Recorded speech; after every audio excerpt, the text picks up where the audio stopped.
Bonjour et bienvenue à une autre petite révision de qu'est-ce qu'on a vu en classe, en sciences humaines, en histoire ancienne. La partie qu'on va faire maintenant, c'est l'expansion et le maintien de Rome, de l'Empire de Rome. Donc, c'est quoi les 4 facteurs principaux qui expliquent l'expansion et le maintien de Rome? Pourquoi est-ce que Rome a été aussi puissante et aussi euh, contrôlante et aussi forte pendant toutes ces années-là? Bon, il y a 4 choses principales. Il y avait la puissante armée, le pouvoir impérial, donc c'était l'empereur qui contrôlait l'armée et souvent c'était, pas souvent, c'était une armée très puissante. Le deuxième point, c'est un réseau de communication unique. Ils ont fait des routes et ces routes-là sont même encore aujourd'hui possibles à voir en Europe. Donc c'est vraiment euh, des très bonnes routes, très solides pour déplacer leur armée. Super important. Le troisième point, ils avaient des impôts considérables. Donc les gens devaient payer des impôts, devaient payer en argent métallique pour le maintien de Rome. Donc on allait chercher l'argent chez les personnes pour pouvoir maintenir les choses, les différentes activités de l'Empire. Et le quatrième point qui a aidé tout ça, ça se trouve à être le travail des populations soumises. Donc c'était vraiment presque comme des esclaves, mais ils étaient libres. Mais c'était des populations qui ne se... il n'y avait pas de rebelles. Okay? Donc c'était une population qui était soumise.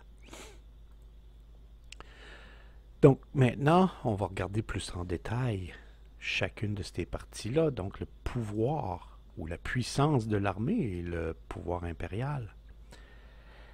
L'armée était composée de citoyens fantassins qu'on appelle des légionnaires. Ça, c'est le nom qu'on donne aux soldats de l'Empire romain.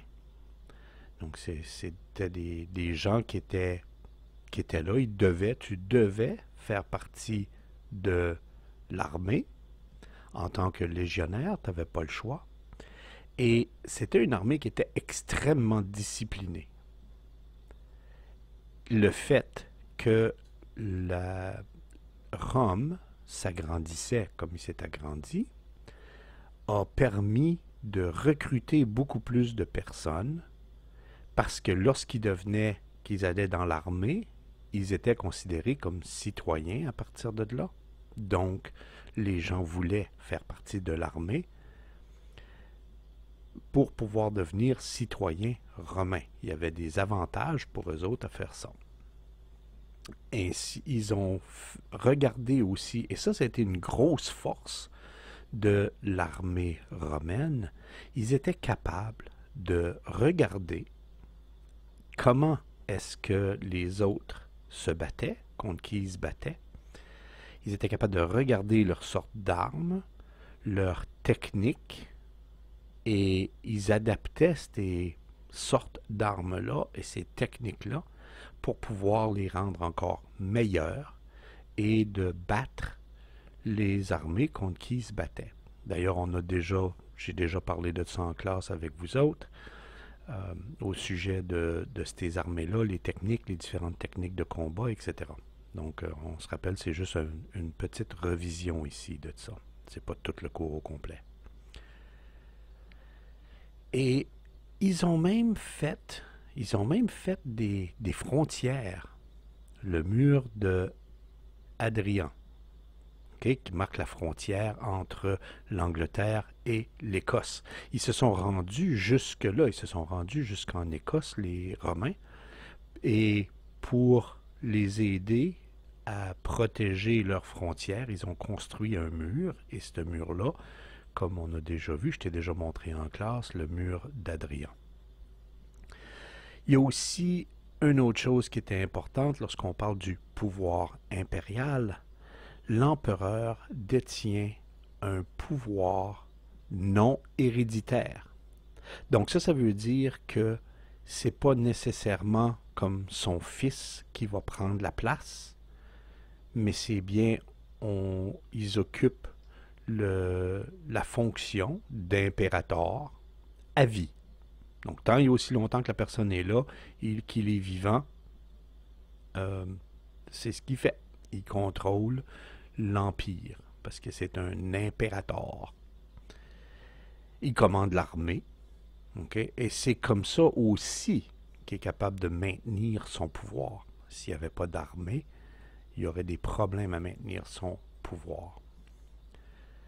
Maintenant, quand on a parlé d'un réseau de communication unique, c'est une des premières fois qu'on comprend que la communication est importante pour une société. Et cette société-là, la ville de Rome, est reliée par deux types de communication, donc les routes, ce qu'on appelle des routes dallées, donc c'est des dalles qu'il y a sur la route, et que ça rend le chemin beaucoup plus facile à traverser, surtout lorsque tu as des régions qui sont un peu marécageuses. Les roues ne se prennent plus dans la vase et ça continue parce qu'on a un bon réseau de routes bien faites. Et un autre bon réseau qui lui permet de faire beaucoup de commerce, c'est le circuit maritime. Pour les Romains, être capable de voyager par bateau d'un endroit à l'autre, dans toute la Méditerranée, est super important.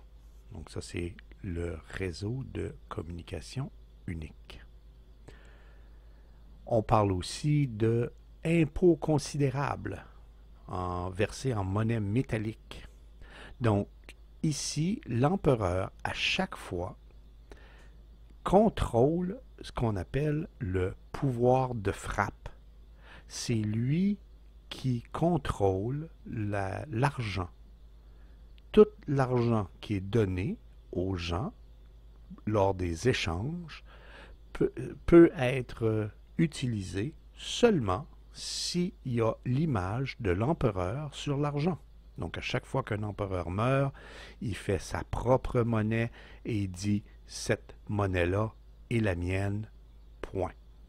Donc c'est quelque chose aussi qui était importante. Les populations, eux, payent leur impôt à l'Empire parce que c'est en monnaie métallique, juste parce que c'est plus facile à compter et c'est en fait une force monétaire de payer en argent, en or, etc. Donc ça renforce l'État de pouvoir faire ça.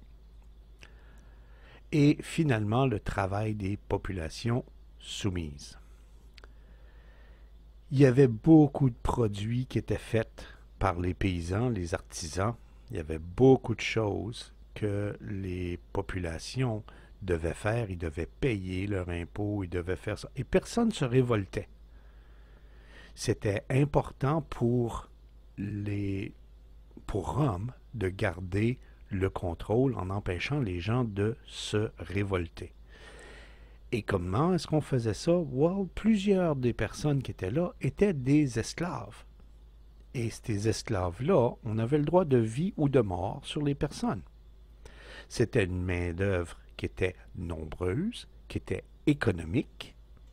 Donc, si tu avais des esclaves, tu étais riche, tu pouvais faire le travail par eux autres, et ça devenait beaucoup plus facile à maintenir la paix. En fait, la paix romaine exige exactement ça. La paix romaine est connue comme la meilleure façon d'amener la prospérité, d'amener de l'argent aux populations. Donc, si les régions sont soumises, on a la paix romaine, donc on va avoir plus d'argent qui va arriver parce qu'il y aura moins de guerre, donc on dépense moins pour la guerre et on garde cet argent-là pour des échanges commerciaux qui aident les personnes à faire plus d'argent. Et voilà, ça c'est la fin de ce petit résumé de l'expansion et maintien de l'Empire de Rome.